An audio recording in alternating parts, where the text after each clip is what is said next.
Hello everyone, this is Sapna from RPIIT Medical and Technical Campus. In previous video, we have discussed about glycogenolysis, which is a part of glycogen metabolism, and in this video we are going to discuss about glycogenesis, and this is also the part of glycogen metabolism. In previous video we have also discussed a little bit about glycogenesis, and here we are also going to discuss about glycogenesis in details. So what is glycogenesis? Glycogenesis is the process of synthesizing of glucose to glycogen. And as we know, both the degradation and synthesis of glycogen are irreversible processes, and in this video we are going to discuss about glycogenesis. In glycogenesis, synthesis of glycogen from glucose is called glycogenesis. Glycogenesis takes place in the cytosol and required ATPs, means adenosine triphosphate, and UTPs besides glucose. So here are different steps in glycogenesis. First of all, we are going to discuss about the first step. So what is the first step of glycogenesis? The first step of glycogenesis is synthesis of UDP. Here the enzyme hexokinase present in muscles and glucokinase present in liver convert glucose to glucose 6-phosphate, and then phosphoglucomutase catalyzes the conversion of glucose 6-phosphate to glucose 1-phosphate. Then UDP, means uridine diphosphate glucose, is synthesized from glucose 1-phosphate and UTP by urinosine diphosphate glucose phosphorylase. And now we are going to discuss about its second step, and its second step is requirement of primer to initiate glycogenesis.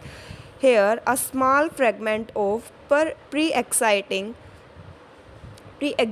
glycogen must act as a primer to initiate glycogen synthesis. A specific protein, glycogenin, can accept glucose from UDP glucose, and here hydroxyl group of amino acids tyrosine of glycogenin is the site at which the initial glucose unit is attached. The enzyme glycogen initiator synthase transfer the first molecule of glucose to glycogenin, and then the glycogenin itself take up a few glucose residues to form a fragment of primer. Now, which serves as an acceptor for the rest of the glucose molecules. Glycogen synthesis by glycogen synthase is the third step. Here, glycogen synthase is responsible for the formation of 1,6 glycosidic linkase. This enzyme transfers the glucose from UDP glucose to the non-reducing end of the glycogen to form alpha 1,6 linkase. Formation of branching in glycogen. Glycogen synthase can catalyze the synthase of a linear unbranched molecule with alpha 1,4 glycosidic linkage.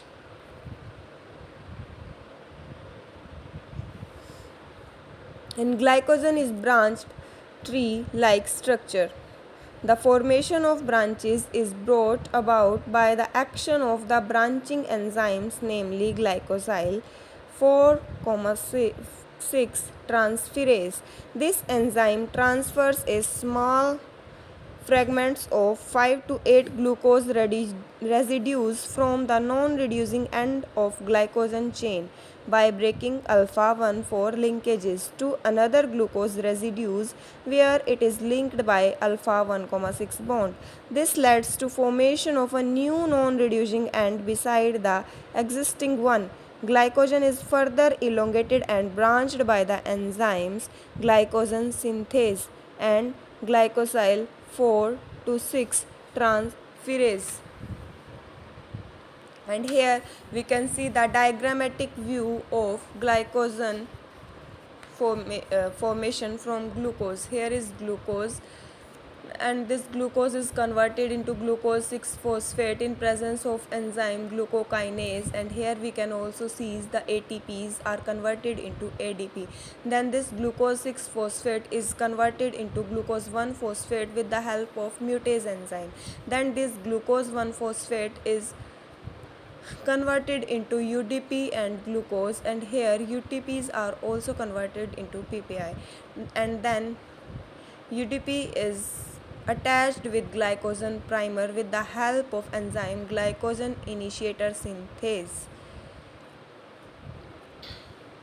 Then this glycogen primer with the help of glycogen synthase enzyme is elongated, extended and debranched and further converted into glycogen at the end. Thank you.